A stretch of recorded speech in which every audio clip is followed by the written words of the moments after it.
Uber and Pinterest reportedly picking the NYSE for their IPO debuts. The news comes ahead of the Lyft IPO, which is expected next week on the NASDAQ. And as we said, Leslie's here to break it all down for us. Leslie. Yeah, thanks, Wolf. Is Lyft's $19 billion valuation expensive or cheap? That's the question investors are asking as they decide whether or not to invest in the Lyft IPO next week. Typically, IPO values are decided on a relative basis, how a company's price compares with its publicly traded peers. But for IPOs of new business models to the stock market, in this case, ride-hailing, the peers aren't as obvious as it may seem. I spoke with underwriters and investors to figure out the relevant estimates and comps being used on the street.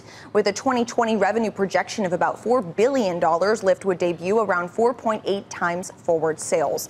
That seems reasonable, actually, compared with a basket of companies that investors are using as comps.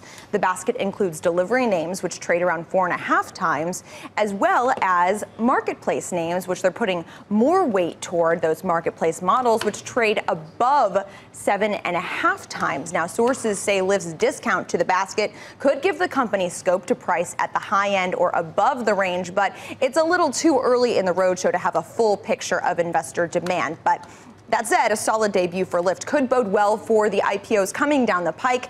Pinterest reportedly disclosing its S1 as soon as today, while Uber is said to be kicking off its own IPO in a few weeks.